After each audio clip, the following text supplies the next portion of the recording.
So, 250 times mas unusual sa minimum amount na sasabihin yung unusual kung kinuha in cash. Depende po rin sa yung kliyente po. Depende sa kliyente. But kung sino mang kliyente aside, nasabi niyong unusual dahil 125 million na para po sa akin is 250 times yung 500,000 at hindi po in check, kundi in cash po kinuha. Pwede nga po, depende po sa depositor po niya. Kung regular lang sa kanya yung mga ganang withdrawals or what, it's usual. Okay. Pero kung parang for the first time ma-encounter namin that much, unusual po sa And amin. this was your first time. Opo. And in your 32 years, higit 3 dekada, kung masasabi nating pambihirang amount ito in cash, Opo. masasabi nating once in a lifetime yung ganitong amount in cash. Pwede po. Pwede. Alright. Salamat. Pero talagang hanggang ngayon, nasa utak ko, bakit cash? No? Bakit cash? Hindi. Ngayon ko lang biglang pumasok sa isip ko. Siguro nga naman, baka kapag ka electronically ginamit, no? Kasi kapag kayong, like example, mga transfers and everything, no? May nakasulat doon, may mga pagpapaliwanag eh. Di ba? Na-realize ko na, kapag kayo mga transfer, pag maglalabas, magwi-withdraw, etc. Lahat yan, no? Naka-document dyan eh. Doon sa, eto, pagka inopen ko yung cellphone ko, tinignan ko lahat ng transaction ko, nandun lahat, no? Baka yun yung dahilan, kaya ipinakas nila para walang ganoon na bakas. No? Maaari, pwede. Mr. Presiding Officer, Thank you. tutuloy ko po sa second round. Kaya kinash nila i-withdraw. Thank you, Senator Judge Risa. Senator Judge Villanueva, thereafter, our distinguished Senate President. You may proceed, sir, when you're ready. You have 2 minutes. Ngayon, dumiretso naman tayo dito kay Senador Panfilo Lacson, mga kababayan. Ipapakulong na daw si Alan Peter Cayetano. Hindi po ako magtatanong.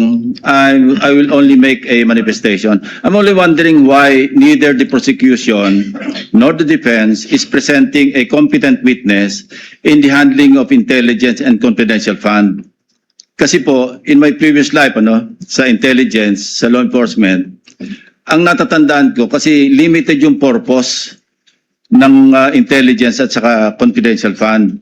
Nagtataka lang ako, nakita ko yung regularity ng withdrawals ng cash parang every quarter except for December, December 20.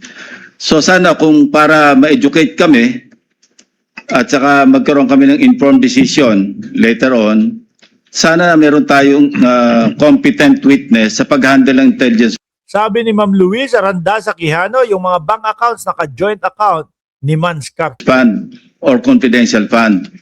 Para nang sa gano'n naman, ma-appreciate namin at matanong din namin sarili namin, regular ba yung every quarter? Kasi January, April, tapos July, di ba? Parang regular eh. Ang alam ko, pagka may pangangailangan dahil merong intelligence gathering operation, may confidential activities, saka palang mangangailangan ng pera. So yun lang, Mr. Pero base nga po doon sa narinig natin, mga kababayan, base doon sa ating narinig, kauna-unahan ito na pagkakataon na ang Department of Education ay mayroong confidential funds, mga bossing. No? Sabi, kumaga hindi, totoo, hindi naman primary involved po yung security diyan sa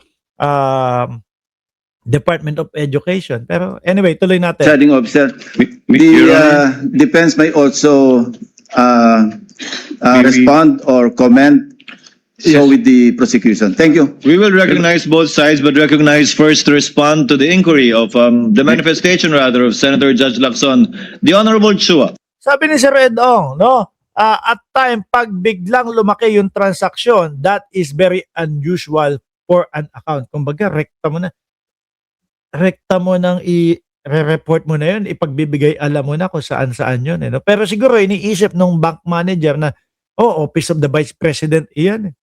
No? Hindi naman siguro gagawa ng kahit ano. Merong pagkakamali din siguro doon sa bangko. Sabi ni Luis Arandasa, yung mga bank accounts may nakatago pa paano nakatravel ang magkapatid na ang Davao City ay binaba. Oo nga. Si Basta, nakita nyo, sasayaw-sayaw pa. Oh. Tapos sasabihin, magaling daw ang mga Duterte. Game, tuloy to. Madam Witness, Tulpo. You're recognized, sir. You may proceed when you're ready. You have 2 minutes, sir.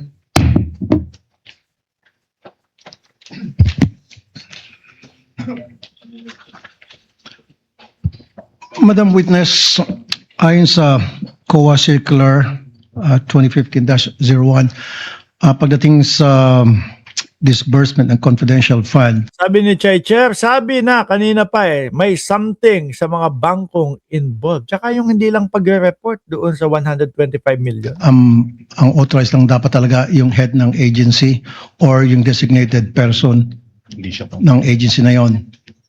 You agree?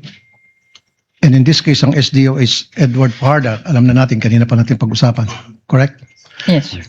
Now, anong mga dokumentong sinamite sa Land Bank, DepEd Land Bank para magpapatunay na in fact talagang si Edward Parda ang designated SDO? Yan na. Wala po. Wala? Wala po. Ano yung sabihin wala? So, Wala. Walang dokumento. walang dokumentong isinumite na dinedesignate si Paharda ng head ng agency na yan para sabihin ito ang SDO. Ito yung maging katransaksyon nyo?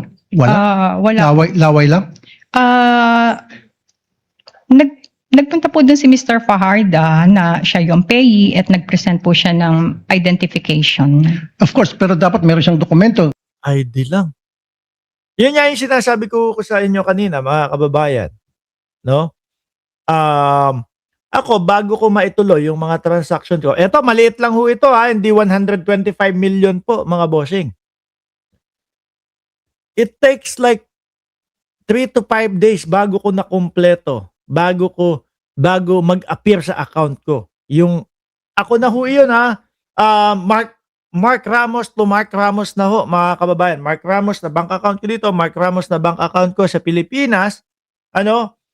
Iisang tao na lang ibig kong sabihin, pero ang dami pa din hinanap sa akin. Saan galing ito? Ano yung pinagkukuhanan mo ng pera na ito? Nasaan yung business permit ng pinagkuhanan mo na ito? Nasaan yung katunayan mo na nag-appear itong isinabmit mo doon sa Bangko ng Pilipinas?